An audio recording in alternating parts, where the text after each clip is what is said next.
Very good evening. You're watching the news tonight on Rajya Sabha television with me, Frank Pereira. Here are the headlines. Both houses of parliament adjourned for the day after repeated protests. Opposition continues demand for Prime Minister's presence in both houses during discussion on demonetization.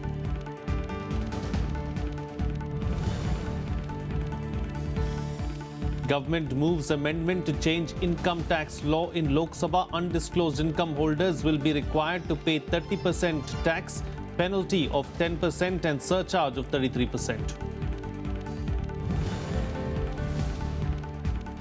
Opposition holds protests across the country against demonetization. While some areas witness demonstrations and rallies, others face complete shutdown.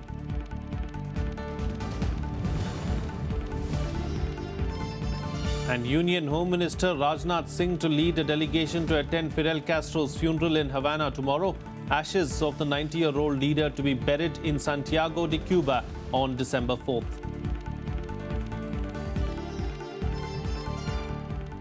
Well, the opposition protest over demonetization remained unabated in the upper house even on Monday. Opposition parties reiterated their demand for the Prime Minister's presence in the House and accused the government of causing hardships to the people. The government was quick to blame the opposition for the disruption. No government business could be transacted as the standoff between the government and the opposition stalled proceedings.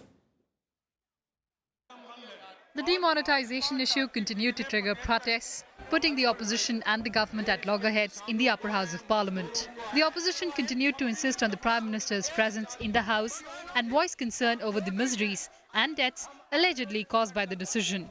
हमारी मांग पहले दिन से है कि चर्चा दोनों सदनों में होनी चाहिए, लेकिन जिस नेता ने, जिस लीडर ने अनाउंसमेंट की है वो मौजूद होना चाहिए, क्योंकि आम तौर पर यह बताया जाता है कि कैबिनेट को मालूम नहीं था, वित्त मंत्री को मालूम नहीं था, किसी को मालूम नहीं था। जब किसी को भी नहीं मालूम था तो जिसको मालूम नहीं था तो वो कैसे सवाल जवाब दे सकता है? Prime Minister should come and answer. Why is the Prime Minister not answering? Why is the Prime Minister not coming? Leading the government's charge, MOS for Parliamentary Affairs Mukhtar Abbas Naqvi slammed the opposition parties for derailing the business of the House, reiterating that the Prime Minister's fight against corruption and black money was far from over. Naqvi stressed that Prime Minister Modi will make an intervention during the debate on demonetization. चर्चा शुरू करा दीजिए अभी और अभी शुरू करें अभी ये नोटबंदी पर जो है वो विरोध नहीं है, ये काले धन की नाकेबंदी का विरोध है और ये लोग माफी किस बात के लिए मांग रहे हैं? प्रधानमंत्री इसलिए माफी मांगे कि काले धन के कुबेर कंगाल हो गए, इसलिए माफी मांगे कि जो भ्रष्टाचारी है वो बेनकाब हो गए, इसलिए माफी मांगे देश के कमजोर तबकों के सशक्तिकरण के लिए The BSP, TMC and Congress members trooped into the well of the House, demanding the Prime Minister's response. BJP members also moved to the aisles and resorted to sloganeering against the opposition, as the chair tried to broker truce. My dear honorable lady member, please, Suniye. Yes, you are saying that there is anger for the people. The best way to express anger is to resume the discussion. Best way to resume the discussion. Kurin's assertion failed to pacify the agitated members. The stalemate washed away zero hour and question hour. As the war of words escalated, the chair adjourned the House till 2 p.m. House is adjourned till 2 p.m. because the House is not being allowed to run. Bank से निकालने के लिए Even the post-lunch session brought no respite. As the opposition and treasury benches part, the chair adjourned the House till Tuesday.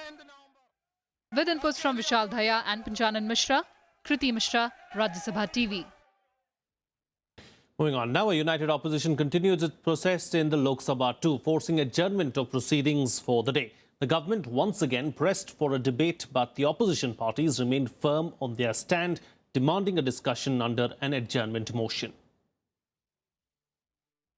Lok Sabha proceedings made little progress amid continued protests by the opposition on the demonetization issue. Over 30 members from the Congress, Trinamool Congress, AIADMK and the left parties trooped into the well demanding a debate under an adjournment motion. Seeking to break the deadlock, Home Minister Rajnath Singh told the House that the government is ready for a debate. He also assured that the Prime Minister will speak on the issue. यदि प्रतिपक्ष चाहता है कि प्रधानमंत्री भी आएं, तो प्रधानमंत्री जी आएंगे और जहां आवश्यक हुआ पूरे बहस में प्रधानमंत्री जी भी इंटरवेंशन करेंगे। यह मैं प्रतिपक्ष को यकीन दिलाना चाहता हूं। Many opposition leaders, including Mallikarjun Kharge, Sudeep Bandhopadhyay and Mulayam Singh Yadav, pressed for acceptance of their demand for a discussion under Rule 56 that entails voting. The Speaker, however, declined their request. इस deadlock को खत्म करने के लिए एक ही उपाय है, वो प्राइम मिनिस्टर सदन में आए, एडजर्नमेंट मोशन को स्वीकार करें और हमको बात कहने के लिए आप सम्मति दें। They try to find out a way that how we can come to a solution, that the discussion takes place. We can put our observation on the floor, let Prime Minister reply, and a healthy debate takes place. अगर ये कहें प्रधानमंत्री आकर के इतने महत्वपूर्ण सवाल पर भी नहीं आएंगे, तो सदन का क्या महत्व उनके मन में है?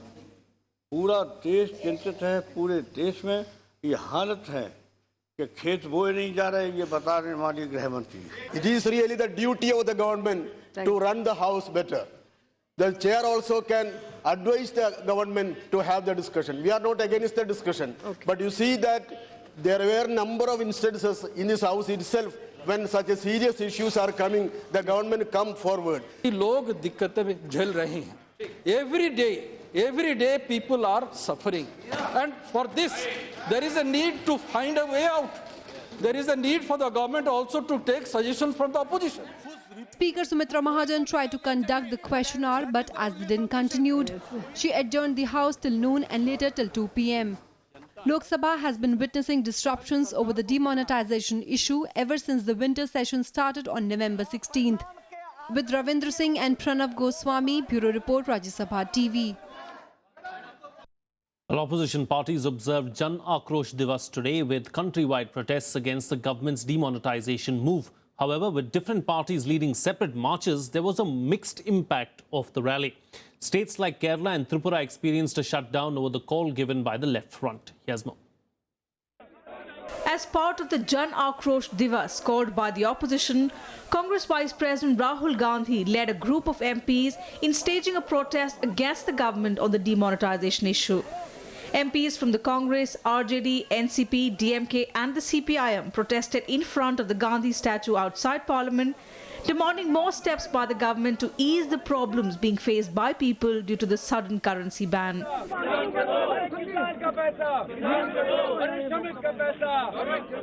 125 crore people of this country are facing acute problem. We are expressing that. Congress is doing it its own way, but if you see the House, you keep on watching the House, everyone is raising the voice of the people that the country is facing a very, very uncomfortable, painful situation where money is there, but they are unable to take it because of the government policy. हमारी मांग है जो आम आदमी आज पिट रहा है, भले किसान हो या कोई भी आम आदमी आज जो एटीएम की लाइन में खड़ा है, किसान को पैसे नहीं मिल रहे हैं, मजदूर को पैसे नहीं मिल रहे, उनको न्याय के लिए हम लोग यहाँ सब मिले हुए हैं. Large-scale opposition protests were also held across India. While some cities witnessed protest marches and rallies, others had to face a complete shutdown. In Delhi, the left front led the protest on the streets, demanding an extension on the use of old currency notes. जब तक आपके पास वैकल्पिक नोटों का व्यवस्था पूरा नहीं है, तब तक या 30 दिसंबर तक पुराने नोटों से अपनी जिंदगी जीने के लिए जो लाजमी जो आपके कैश ट्रांजैक्शंस के उसके ऊपर पाबंदी हटाओ और लोगों को अपनी जिंदगी जीने दो. Demonstrations were also held in Mumbai, Hyderabad, Jammu and Patna. In some cities, protesters were also detained. In West Bengal, two separate rallies were held, one led by the left front and the other spearheaded by Chief Minister Mamata Banerjee.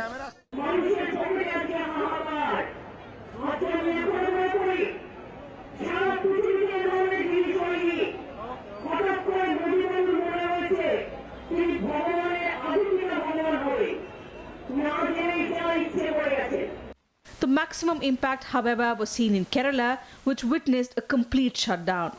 In neighbouring Tamil Nadu, the opposition DMK held protest against demonetization. Party leader MK Stalin was even taken into preventive custody for a brief while. In Bihar, Congress workers staged a rail roko agitation. However, the protests had little impact, with the JDU keeping away. Although overall the countrywide protests had little or no impact, the shutdown called by the left front affected normal life in many cities. Transport services took a major hit, causing inconvenience to the common man. जब से मैं देख रहा हूँ ये हड़ताल की वजह से बहुत सारी पब्लिक ऐसे ही बहुत परेशान है, तो मैं तो यही चाहूँगा कि ये किस वजह से भी हड़ताल शुरू हुई है जल्द से जल्द खत्म होनी चाहिए. Reason for this hartal is maybe genuine, but for the people like us, it is very difficult to maintain this day-to-day life today. Countering the opposition's campaign in many cities, BJP workers observed the Jan Abhar Divas by offering flowers and sweets to people in support of the government's demonetization move. With inputs from Kriti Mishra, Bureau Report, Rajya Sabha TV. Well, Finance Minister Arun Jaitley today tabled the Income Tax Act Amendment Bill in the Lok Sabha to penalise bank deposits made after November 8th. According to the bill, a declarant has to pay 30% tax on undisclosed income plus a 10% penalty. Additionally, a 33% surcharge will be levied on the tax amount. Further, the declarants have to deposit 25% of the undisclosed income in a scheme to be notified by the government in consultation with the RBI. Money from the scheme will be used for projects in irrigation, housing, toilets, infrastructure, primary education, primary health and livelihoods so that there is justice and equality. Those who continue to hold on to undisclosed cash, existing provisions of the income tax law will be amended to provide for a flat 60% tax plus a surcharge of 25% of tax, which will amount to a levy of 75%. Assessing officers can also charge a 10% penalty in addition to the 75% tax. Madam Speaker, I rise to move for leave of the House to introduce the Taxation Laws Second Amendment Bill 2016 listed in today's supplementary list of business. The question is that leave be granted to introduce the bill. Those in favor may say aye, those against may say no. I think the ayes have it, the leave is granted. The Minister may Madam, now I introduce the bill. Well, let's now get you a roundup of the other national news and nationwide. The Supreme Court on Monday extended Sahara Chief Subrata Roy's interim bail till February 6, 2017, asking him to deposit 600 crore rupees for remaining out of jail. The Apex Court further said that Sahara Chief will have to surrender if the money wasn't deposited by the 6th of February. The court also asked SEBI and amicus curiae Shekhar Nafade to respond to the fresh repayment plan submitted in court by Subrata Roy.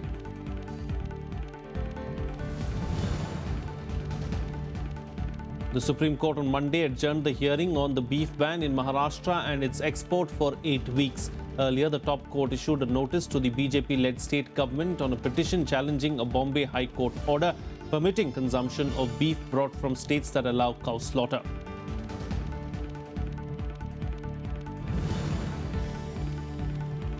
The Supreme Court on Monday issued a notice to the centre on a plea-seeking framing of guidelines for grant of security clearances to firms that are accused of economic offences from taking part in public auctions. BJP leader Subramaniam Swamy, who filed the plea, highlighted Sun TV, which is facing criminal trial in economic offences for taking part in auction process of FM radio channels. He said such firms should be restrained from taking part in auctions.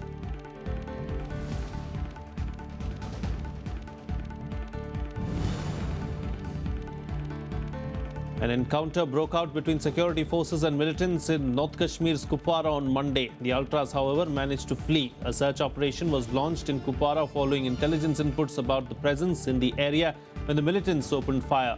A search operation to trace the ultras is underway.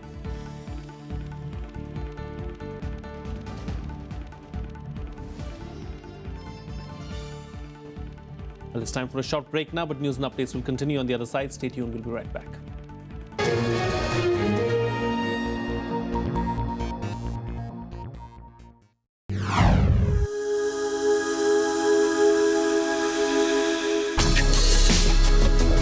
Tales that inspire. Stories of social change. A salute to diversity, promoting public discourse. Events that motivate, inspiring the innovative spirit. Watch Rajya Sabha television documentaries.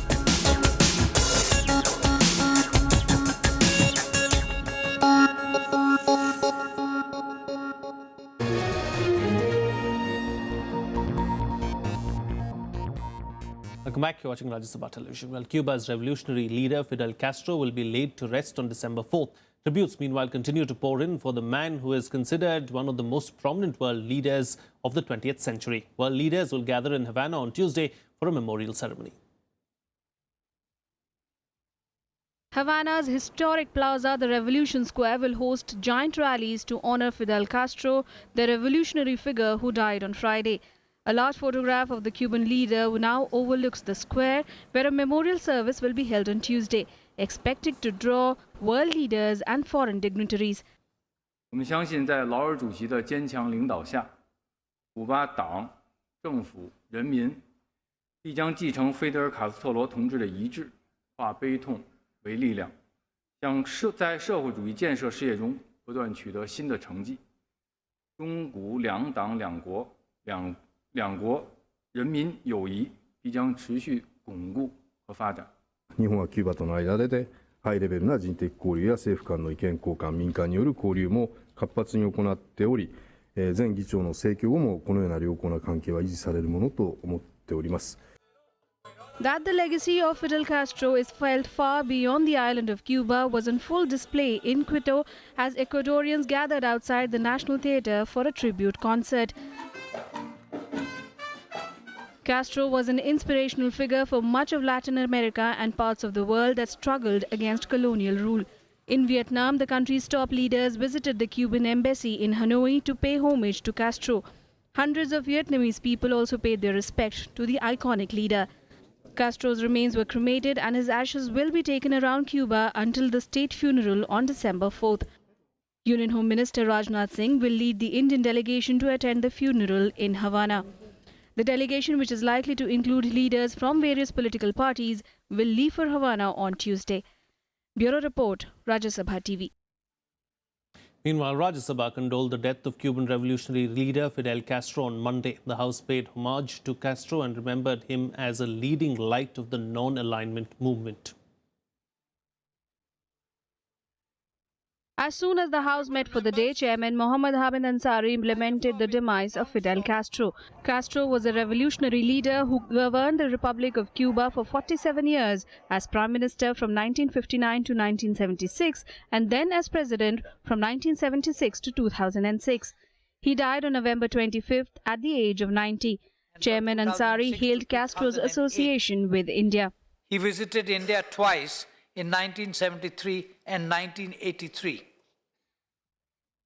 Commander Castro will always be remembered as a good friend of India for his lasting contribution to the evolution of warm relations between the two countries. Castro was also remembered as a champion of the anti-imperialism and anti-colonialism movements. Chairman Ansari added that Castro's death had caused an irreversible loss to Cuba and the world at large. His death is an irreversible loss to the people of Cuba and the Republic and also to the world at large. The House joins the bereaved family, the government and the people of Cuba in mourning the passing away of Commander Fidel Castro and conveys its heartfelt condolences to them in their hour of grief. We deeply mourn the passing away of Commander Fidel Castro. I request members to rise in their places and observe silence as a mark of respect to the memory of the departed. The House expressed solidarity with the people of Cuba in their hour of grief. Members also observed silence as a mark of respect to Fidel Castro. Kriti Mishra's report for Rajya Sabha TV. Well, Syrian rebels are fast losing control of Aleppo, with government forces taking over the strategically important eastern part of the city. The latest assault from Syria and Russian forces is also forcing thousands of civilians to flee to safer neighborhoods. Yes, ma'am. The Syrian army and its allies drove rebels out of the strategically important area of eastern Aleppo on Monday. The Syrian army had taken control of the large Hanano housing district on Saturday. On Sunday, they captured the neighboring district of Jabal Badro. The rapid advance over the last 2 days have raised fears among the insurgents that the northern part of East Aleppo could be cut off from the southern part. This would essentially weaken their control over the east and bring more residents closer to front lines.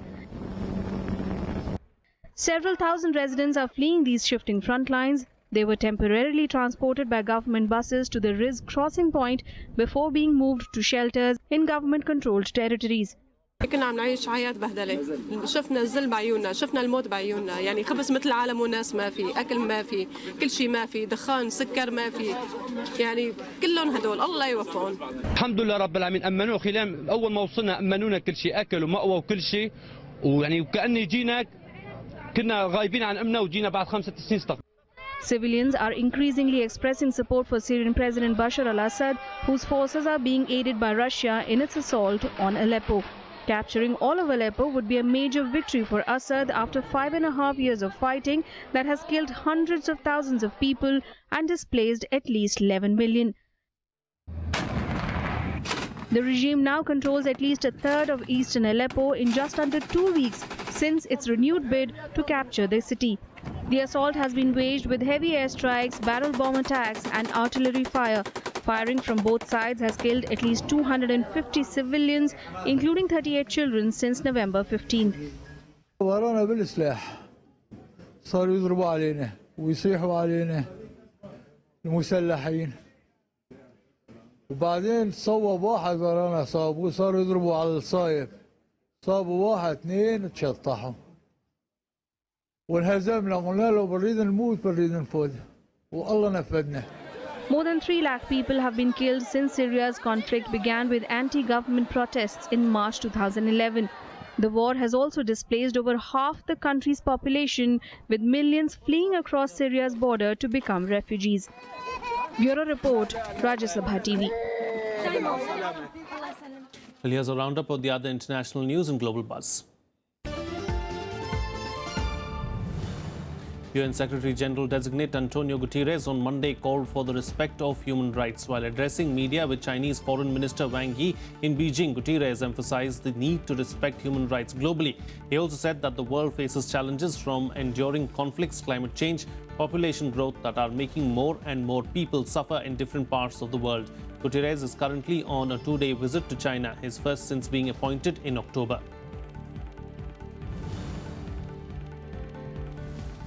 Zimbabwe launched a new currency on Monday, issuing $10 million of bond notes that the authorities hope will ease a severe cash crunch. But critics fear it will erase their savings less than a decade after a hyperinflationary economic meltdown. The Reserve Bank of Zimbabwe first announced the plan in May to address chronic cash shortages and supplement the dwindling US dollars that have been in circulation for the past 7 years. However, the announcement triggered a run on the banks as Zimbabweans tried to empty their accounts of hard currency. EBRD Nuclear Safety Department Director Vince Nowak has said the new safe confinement arch that will block radiation from the Chernobyl damaged reactor is nearly in place. Nowak added that the new safe confinement, when fully functional, will protect the environment and the people, which will then allow authorities of Ukraine to do other activities. He further claimed that with the new safe confinement, nothing will leak out in the environment. China on Monday urged the Philippine government to properly treat the Chinese detainees, accelerate the process of identity checking and release those with legal identity as soon as possible. Last week, the Philippine Immigration Bureau detained more than 1,000 Chinese citizens in an operation to fight against illegal online gambling. Some of the detained Chinese citizens have been released after identity checking. Well, moving on to cricket now, star Indian all-rounder Ravichandran Ashwin kept the hosts firmly on course for yet another comprehensive victory as he outclassed England at the end of the third day's play in the third cricket test at Mohali. England were 78 for 4 at stumps on day 3. The visitors still trailed by 56 runs with 6 wickets remaining in their second innings. Joe Root survived the day with 36 not out amidst Ravichandran Ashwin's onslaught. He captured 3 wickets, while spinner Jayant Yadav picked 1 wicket.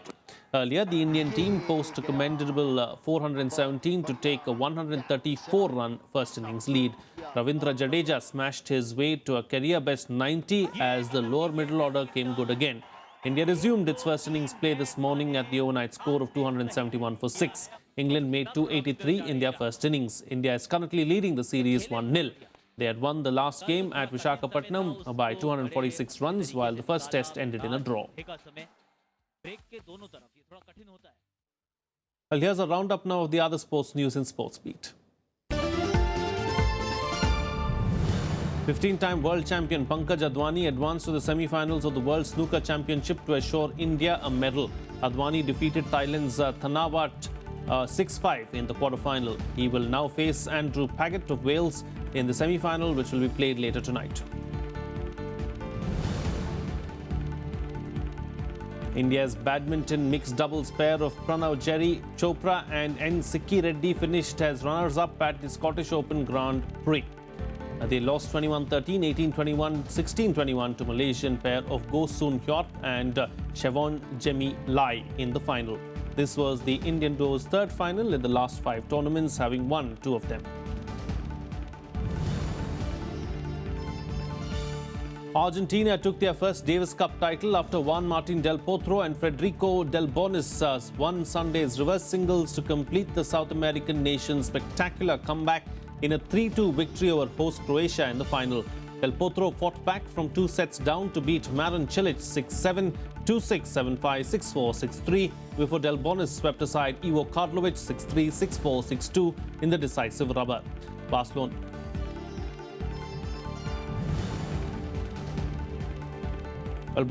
drew 1-1 with Real Sociedad in their La Liga encounter at the Anoeta Stadium on Sunday. After a goalless first half, Sociedad's Willian José broke the deadlock with a 53rd minute header, which was equalized by Lionel Messi's low bottom corner shot in the 59th minute. Barcelona are currently second on the points table, 6 points behind Real Madrid.